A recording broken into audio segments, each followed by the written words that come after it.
Welcome back to another episode on my channel. Today's episode, we're going to be continuing on with my Premier League 2023-2024 predictions.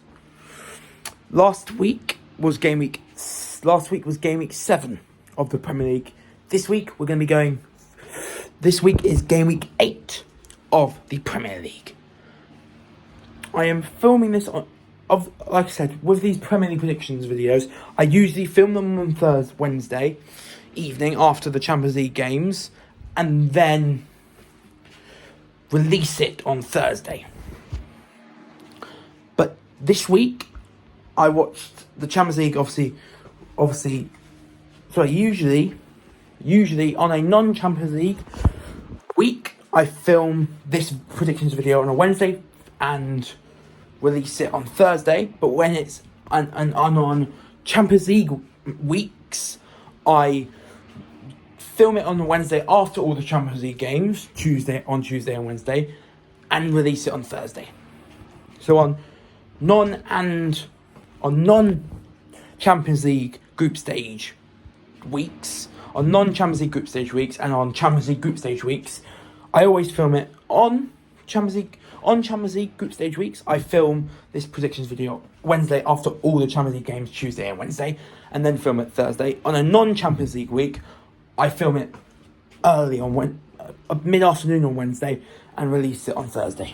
But today, after Tuesday's games and Wednesday's games, especially after Wednesday's games, City, on Wednesday, during Wednesday's games, Manchester City went 1-0 up. My team, Man City, which I support, went 1-0 up through Phil Foden in the first half against Leipzig, away in Leipzig.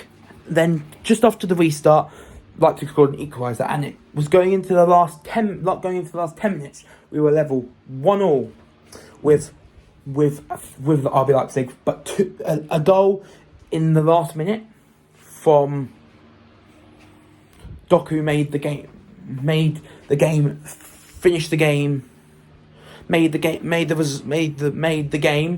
Man City 3, Leipzig 1 after Alvarez scored a beautiful goal from outside the box that he placed and curled into the top corner past Leipzig's goalkeeper Blasvik. The reason, and that's part of the reason why I didn't film this predictions video yesterday, because after that Leipzig game away in Leipzig in the Champions League involving Man City, I was lost for words. I couldn't speak because of how good the Alvarez goal was. So I decided as I was lost for words on the Alvarez goal, I decided not to film yesterday. So here I am filming Thursday evening. But but enough of that. Let's get on with the Premier League predictions for game week 8, which includes a very big game to end the weekend on Sunday between my team Manchester City and their closest title challengers City's closest title challengers last season, Arsenal at the Emirates. But before we get to that game, before we get to that Man City Arsenal game, we have some other games to talk about. So first up, we're going to go to Kenilworth Road as Luton, who got their first win in the Premier League over Everton, host Tottenham, who are, along with Arsenal, who are the only unbeaten side Premier League side in all competitions, and are along with Arsenal are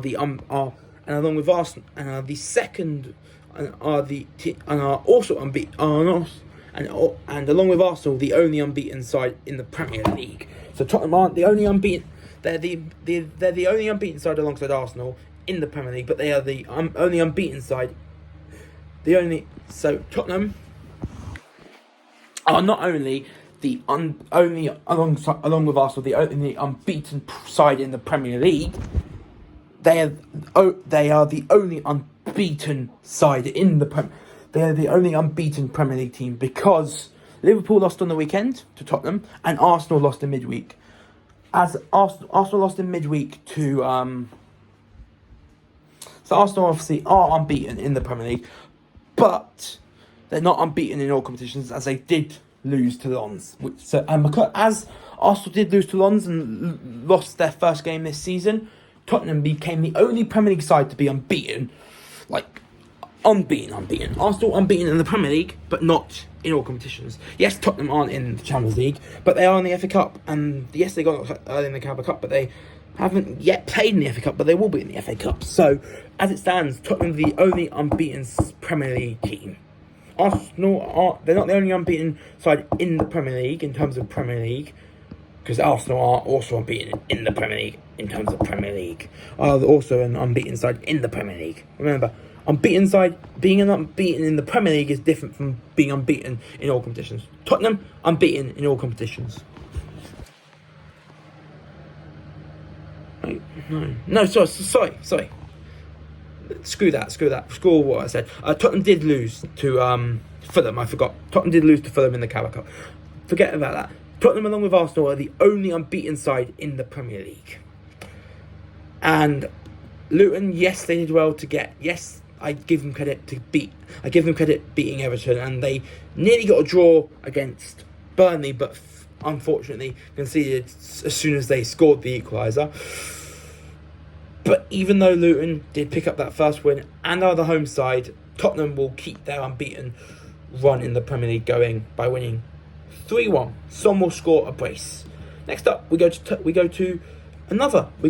team that beat Luton on the Tuesday night, and that was Burnley, who like with Luton, how Luton picked up their first win in the Premier League this season over Everton.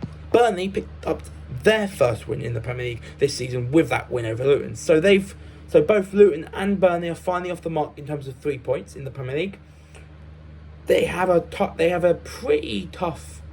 They have what would you say is a tough game at home against Chelsea, who are coming off the back of a decent 2-0 win against Fulham. I think Chelsea will go back to back in terms of will win back-to-back Premier League games for the first time in a long time by winning 2-1 with Sterling scoring the winner. Next up, we go to Goodison with Bournemouth versus one of two teams yet to pick up 3 points, yet to pick up a win. Bournemouth. Everton, one win in their first 7 games is unacceptable. I think they will beat Bournemouth, but only by 1-0. Only 1-0. Calvert-Lewin will score and it will be a tight game. Bournemouth will push for an equaliser. Calvert-Lewin will score before half-time. Bournemouth will spend the whole second half pushing for an equaliser, but won't be able to find their way through, with Everton sneaking a 1-0 win. And now we have Fulham. Now we go to Craven Cottage, where Fulham host, along with Everton, and now on to Craven Cottage, where Fulham face the only other winless side in the Premier League this season, Sheffield United.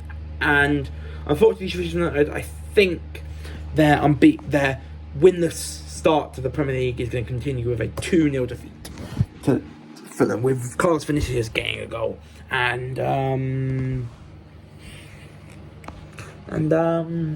what's it called? Harry Wilson also getting the other goal. Next up, we go to Manchester, where Man United, who lost in midweek in the Champions League to Galatasaray 3-2, host Brentford at Old Trafford, like I said. But yeah, Old Trafford, where Man United, who lost 3-2 in midweek to Galatasaray at Old Trafford 3-2 after losing at Old Trafford to Palace in Gameweek 7 of the Premier League, face Brentford. Man United at home to Brentford. Man United 3 home games in a row against Palace. This will be United's 3rd game in a row at Old Trafford, after Palace on the weekend and Galatasaray in midweek. So yeah, this game against Brentford will be Man United's 3rd successive Premier League home game. And United will want to end off on a high going into the international break. But I'm worried for Man United. I'm a City fan, and I want to see Man United fail. And I think they are going to fail.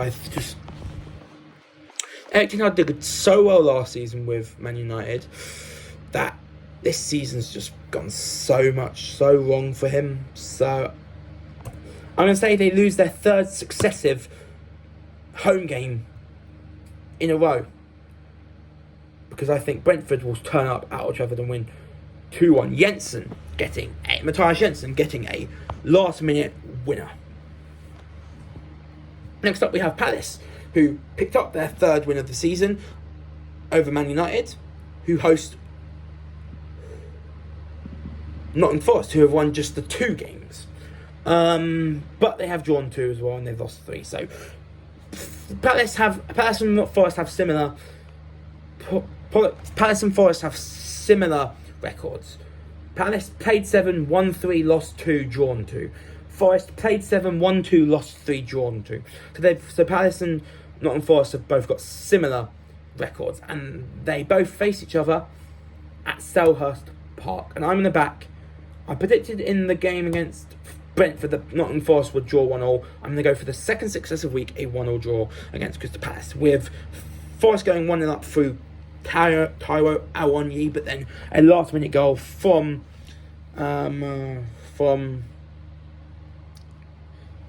Jean-Philippe Mateta will give Palace a point. Next up, Brighton, Liverpool, both in action on today in the Europa League. Brighton drew 2-2.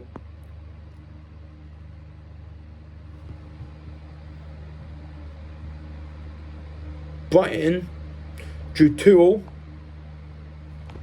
against Marseille in Marseille they ended up drawing 2-2 after going 2-0 down. Liverpool beat Union Saint-Gilles of Belgium 2-0 with goals through Jota and their summer signing Gravenberch. So both Brighton and Liverpool have had European Thursday night football, have had their second experience of Thursday night football.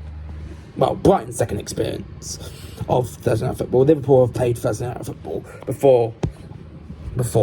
So yeah, Brighton and Liverpool both playing on today makes their match on Sunday at 2:00 very evenly poised. Oh, by the way, the Palace Forest game was the last game on Saturday. But yeah, I'd say Liverpool's game at Brighton is at the Amex in Brighton is evenly at 2:00 is evenly poised after both sides picked up decent results in Europe on today, and I think it's going to be a goal fest game, and I'm going to say Brighton and Liverpool draw with a Desmond 2-2. Brighton will go 1-0 up through João Pedro. Liverpool will equalise through Jota, then will equalise through Salah, then take the lead through Darwin Núñez, and in the last few minutes, Brighton will score an equaliser through Ansu Fati, assisted by Kaoru Mitoma, to end the game 2-2. We now move on to two more teams that are involved in European football. First up, as West Ham host Newcastle. West Ham picked up a very good win away from home against German side SC Freiburg, while Newcastle had a night to remember as they faced PSG at St James's Park in the Champions League and destroyed and dominated them. Just dominated the game and destroyed PSG by 4-1, with goals from Miguel Almiron, Newcastle born and bred, Newcastle boyhood Newcastle fans, Sean Longstaff and Dan Burn, and a goal from Fabian Schär. So yeah, Newcastle, West Ham, great result against Freiburg. Newcastle, outstanding result against PSG. The Almiron goal was a good finish. The Dan Burn was a really good powerful header. The Sean Longstaff goal was a bit contentious. I think Donovan most definitely should have done better. And then as for this Schär goal, oh wow, Fabian Schär absolutely laced in that fourth.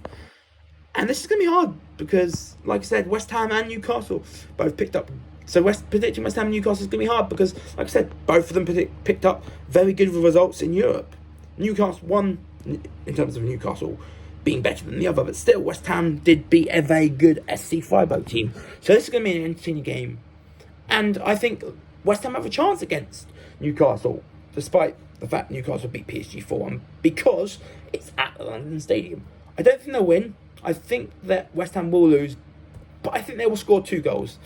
And Newcastle will just about edge them 3-2. I will reveal my goal scorers for a lot of these games after we've made all the predictions. Next up, we have Wolves at home to another team that were involved in European football. It's kind of weird to see 8 teams from the Premier League in European football this season. In the Champions League, you've got City, Arsenal, United and Newcastle. In the Europa League, you've got Brighton, West Ham and Liverpool. And in the Conference League, you've got Villa. So it's crazy to... Usually 7 Premier League teams are in European football. But because West Ham won the Conference League, they got put into the Europa League alongside 5th placed Liverpool and 6th placed Brighton, while Villa qualified in 7th. While Villa qualified for the Conference League in 7th. So this is the first time ever where 8 Premier League teams were involved in European football. And here we are talking about a game involving another one of them, with Villa against Wolves at Molineux. And I think it'll be a trouncing for Aston Villa, 100%. I'm going to say 3-0. West Ham picked up a good win in Europe today with a 1-0 win against Bosnian side Zrinjski. They have a second name, I can't remember off the top of my head, but yeah. West Ham Villa picked up a last-minute 1-0 win at Villa Park against Bosnian side Zrinjski. So they're coming into this Wolves game away from home in a good position, and they'll absolutely trounce Aston Villa.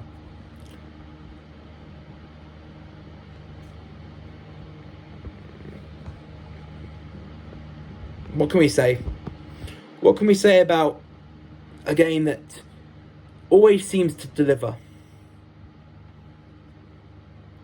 As Arsenal, as the final game we're talking about, is the biggest game of the season so far.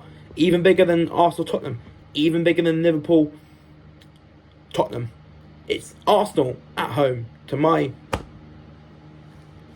club. The current Premier League holders and European champion and Champions League winners, Champions League holders, Manchester City. This is looking exciting because of this game at the Emirates between Arsenal and Man City is looking exciting, especially after what happened yesterday and on Tuesday night. On Tuesday night, Arsenal went away to RC. On Tuesday, Arsenal went away to Lens in France. Went away to France to play RC Lens from Liga. They took an early lead through Gabi Jesus, and then unfortunately, the player who assisted the Jesus goal, Bukayo Saka, went off injured in the 30th minute, and then after Mikel Arteta decided to sub one of their most important players, Declan Rice, at half time, it all fell apart. Arsenal conceded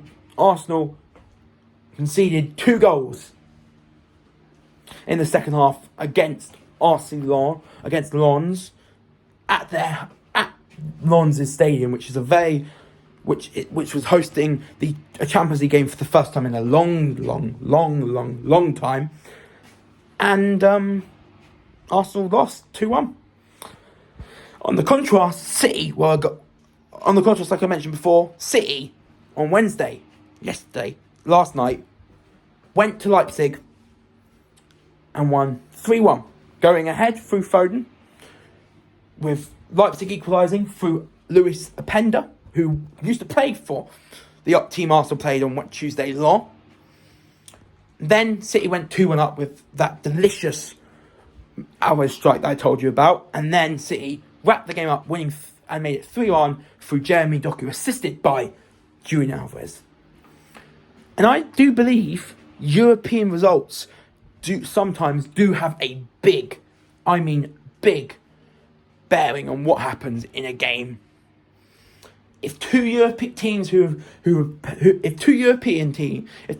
are playing each other, having just played in Europe, it usually affects the game, and it usually affects one side. I would not be surprised at all if this Arsenal-Man City game ends a draw. I would not be surprised if City and Arsenal is a draw. I would 100% not be surprised if Arsenal-City is a draw. But as I don't believe Saka will be fit enough to play on Sunday, with Saka being one of their most important players alongside Ødegaard, and City still having the players that we have,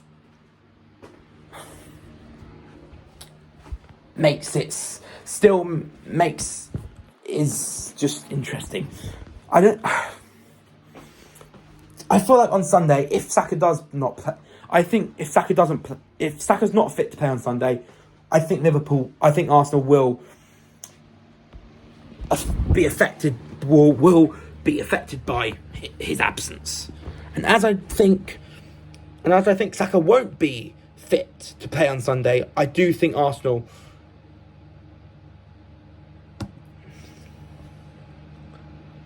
I think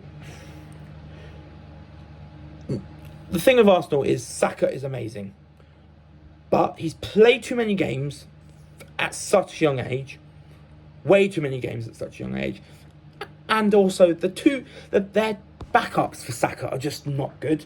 Like, for backups for Martinelli, fine, you got Trossard, for backups for Martinelli, you got Trossard, but for backups for Saka, you don't really have any backups.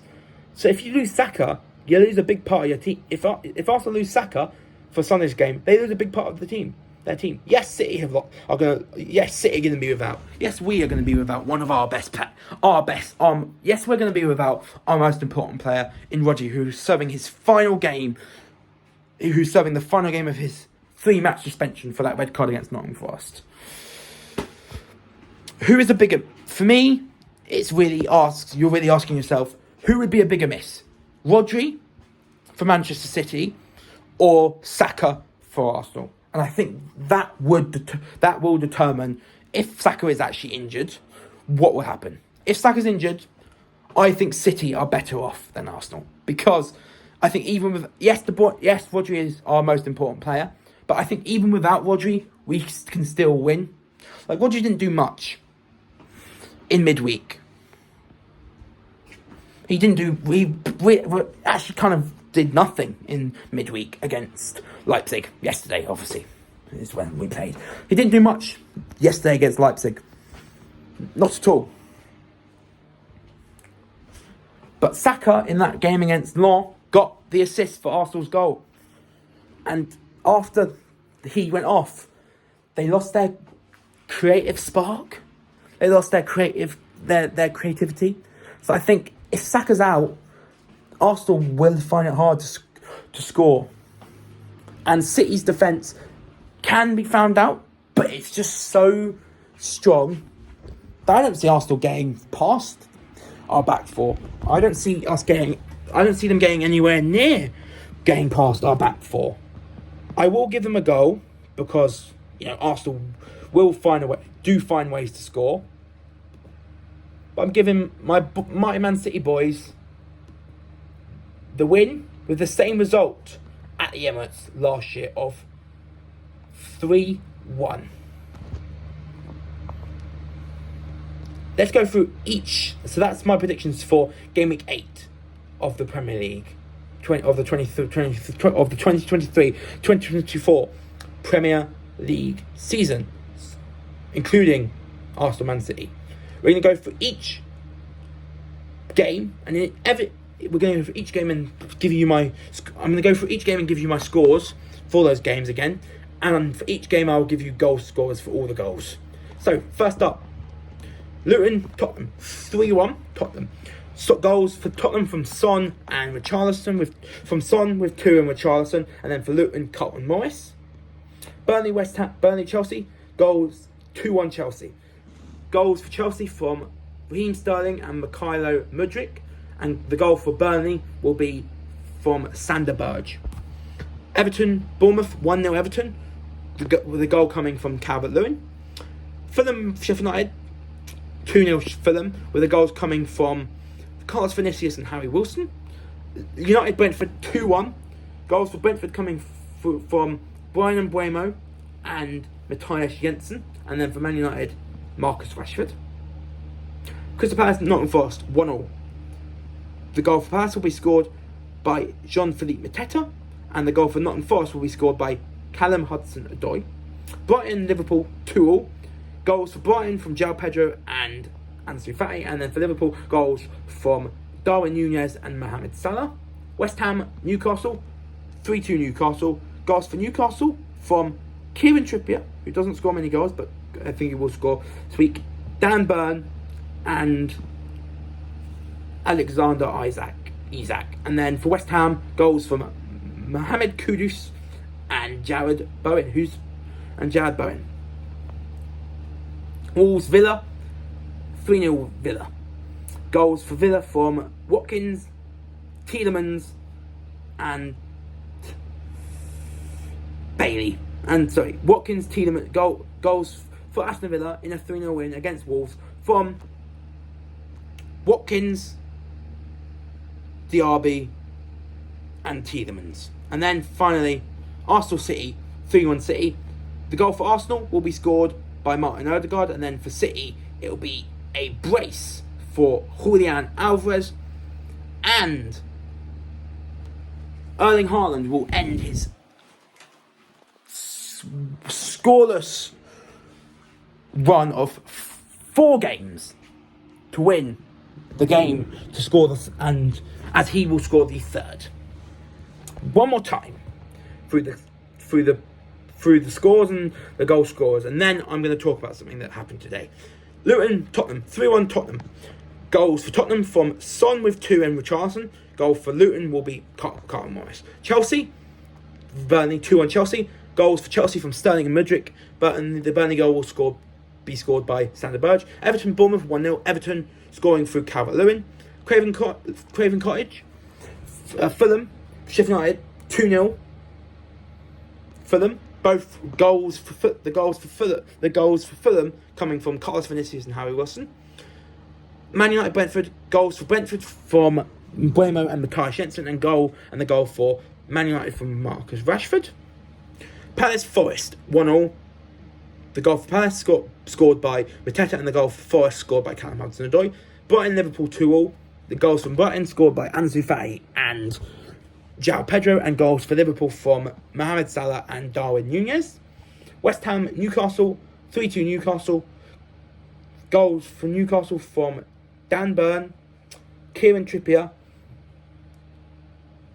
and who else? And Alexander Isak. And then goals for West Ham from Mohamed Kudus and Jared Bowen. Wolves, Villa, 3-0 Villa. The 3 goals from Villa coming. The 3 goals scored by Villa coming from Watkins, Diaby and Tielemans. Man City, Arsenal, 3-1 Man City. The goal for Arsenal coming from Martin Odegaard, and the goals for Man City coming from Julian Alvarez with a brace and Haaland with the 3rd to end his goal drought of 4 games. So those are my Premier League predictions for Game Week 8 and each goal score of the goals. Now I'm going to quickly talk about the thing that happened today involving the upcoming international break, and that was the England squad. The England squad was announced today at 2:00 in a press conference with the manager Gareth Southgate, and there were some interesting picks in the England squad. We're going to quickly go through. We're going to quickly go through the England squad that has been announced, and we're going to quickly go through the England squad for the upcoming international break.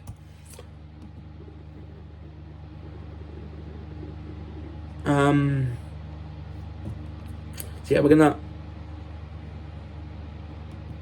gonna quickly go through the England team that was selected today by Gareth Southgate for the games against Australia in a friendly and Italy in a Euro 2020 in a Euro 2024 qualifier, which could qualify England, the mighty England, for Euro 2024. If we beat Italy, we qualify for Euro 2024. If we draw against Italy, and then North Macedonia and Ukraine beat, and then if in the game between North Macedonia and Ukraine get a result, get a win, then England also qualify for the Euros for the 2024 Euros. Two ways England can qualify for the 2024 Euros this international break. Way 1, beat Italy. Way 2, draw against Italy and hope Ukraine pick up a win against North Macedonia. But enough of that. And also, a very big surprising fact about the Australia game. The Australia game, which is the first game in the international break for England, will be England's first game against Australia in any sort. That will be England's first game against Australia since the 27th of May 2016. That was 7 years ago. England have played New Zealand. England have played Australia once. And that was 7 years ago on the 27th of May 2016. The first game against Australia in the international, the England game against Australia in the international break will only be England's second competitive game. Will be England's second game against Australia. That is just crazy. Given the rivalry between Australia and England in women's football and in men's and women's cricket, that is very surprising. Like in men's cricket, Australia, England, huge rivals. Men's cricket, women's cricket, Australia, England, huge rivals. Football, women's football, Australia, England, huge rivals. Men's football, Australia and England, nowhere near rivals. Having only played each other twice. Having only played each other once, back in May 27th, 2016. With the game against Australia in this international break being the second game between Australia and England in men's football. That is just crazy. That is very crazy given the fact how big of rivals England and Australia are in women's football, men's cricket and women's cricket. So just incredible. Oh, and obviously England. And obviously men's and women's rugby as well. In men's and women's rugby, in men's and women's cricket, and in women's football, Australia and England are big rivals. In men's football, Australia and England are nowhere near big rivals. But now let's quickly go through each player. Let's quickly go through the whole squad for this week's international break.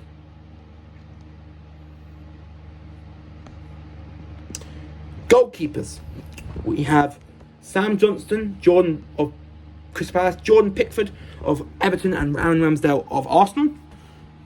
Defenders, Levi Colwill of Chelsea, Lewis Dunk of Brighton, Mark Gahey of Crystal Palace, Harry Maguire of Manchester United, John Stones of Manchester City, back in the squad after missing out on the last squad due to injury. And a player I hope play against Arsenal on Sunday. Fikayo Tomori of AC Milan, who played on Wednesday against Dortmund and drew 0-0 after drawing 0-0 against Newcastle. Kieran Trippier from Newcastle, and obviously Kyle Walker for Man City. Midfielders, Trent Alexander-Arnold. Yes, he's a right back, but Southgate's included him as a midfielder. Jude Bellingham, obviously of Liverpool. Jude Bellingham of Real Madrid, who's obviously killing it. He scored another goal for Real Madrid in Europe on Tuesday. Scored another goal for Real Madrid on Tuesday, which means he's on a roll. He's basically scored in every game he's played in, and he's played every game for Real Madrid this season, and he scored in pretty much all of them. There's probably one game for Real Madrid this season where he's not scored, but I might be wrong. He might have scored in every game. Who knows? But he scored in a lot. He scored a lot of goals for Real Madrid. So I'm really excited to see him. I'm hoping he can start scoring loads and loads and loads and loads and loads and loads and loads of goals for England.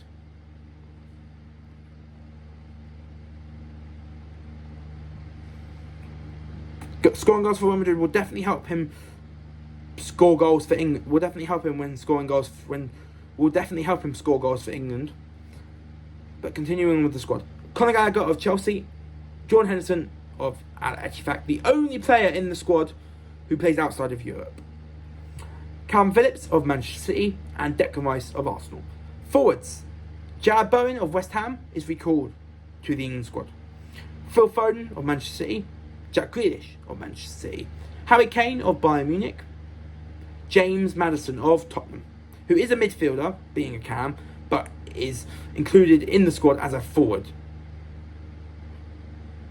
Which is weird, but he's included in Gareth Southgate's squad for this international break as a forward, so, you know, he's a forward in this squad. yes, he's a midfielder in this. Yes, he's actually a midfielder, being a cam, but in the squad, in the England squad, in Gareth Southgate's England squad, he's a forward. So he's a forward in the England squad. So he's a forward in the England squad. So you know, he may be a midfielder, but he's included in Southgate's squad as a forward, which is fine. Eddie Nketiah from Arsenal, Marcus Rashford from Manchester United, Bukayo Saka from Arsenal, despite an injury. I don't think he'll play on the Sunday. I do think he'll be fit enough to play either against Australia or against Italy, or against both Australia and Italy. I think he's more likely to play one of Australia and Italy than both of Australia and Italy. And finally, last player in the squad is Ollie Watkins. Just like Jarrod Bowen, recalled to the squad. Just like Jarrod Bowen, recalled to the England squad. So let me go through obviously Aston Villa. One more time through the team, the squad for the England squad for the upcoming international break. Not mentioning the clubs again, because it'd be boring if I go through each player and mention the clubs that they play for yet again. But one more time through the squad. Goalkeepers Sam Johnston, Jordan Pickford, Ramsdale. Defenders Colwell, Dunk, Gahey, Maguire. Stones back in the squad after injury. Tomori, Trippier, Walker. Midfielders Trent, Bellingham, Conor Gallagher, Henderson, Phillips, Rice. Forwards Bowen, Foden, Grealish, Kane, Maddison, Nketiah, Rashford, Bukayo Saka, Ollie Watkins. Ollie Watkins, Jarrod Bowen, John Stones, all recalled to the England squad for the upcoming international break. And quickly, before we leave this predictions video, I'm going to go through what team I would play in the first game against Australia, and then what team I would play in the second game against Italy. In the friendly game against Australia, I would start Ramsdale in goal, a back four of Trippier, Tomori, Stones, and Walker, a midfield three of Declan Rice, Jude Bellingham, and Trent, and a front three of Kane, Foden, Rashford. And against Italy, the starting 11 I would go for is Pickford in goal, a back four of Kyle Walker, Kieran Trippier, John Stones, and Harry Maguire, a midfield three of Bellingham, Rice, and Trent, and a forward line of Foden, Kane, Saka. So those are my squads. Those are my predictions. Those are my starting 11s for the Australia friendly and the Italy Euro 2024 qualifier. That is it for this extended Premier League predictions video. Hopefully you've enjoyed this. This Premier League predictions video, and England squad, and hopefully you enjoyed my going through the England squad and going through my predictions for the starting 11s for the games against Australia, for the friendly game against Australia and the Euro 2024 qualifier game against Italy. But that's it. Like I said, that is it for this video. Hope you enjoyed the entire video, the stuff to do with my Premier League predictions and the stuff to do with England. the England squad announcement that was obviously announced. That happened today at 2. But thank you for watching. Subscribe to my channel and click the notification bell to catch up with all my latest videos. And tune in next Wednesday, for my Game Week 9. And tune in next week, where I'll be doing reviews, where I'll be doing previews and reviews for the friendly game against Australia, for the England friendly game against Australia, and the Euro 2024 qualifier game against Italy. Tune into those videos. The England-Australia preview will be filmed and released on Thursday, and the review will be filmed and released on Friday, because the Australia-England game is on Friday. And then for the England-Italy game, the preview will be filmed and released on the Monday, and the review will be filmed and released on the Tuesday, as the Italy game is on the Tuesday. So stay tuned for those two. So stay tuned for the Australia-England preview and review, and the England-Italy preview and review. But until those videos, I am out. This has been Jared Bryan on my channel. Give me a Bryan. Peace, bye, and don't forget, subscribe to my channel and click on the notification. And once more, don't forget to subscribe to my channel and click the notification bell to catch up with all my latest videos. But until the England-Australia preview review, and the next Thursday and Friday, and the England-Italy preview and review the following Monday and Tuesday, I'm out. Peace, bye, and have a nice weekend of Premier League football and a nice English break. Thank you.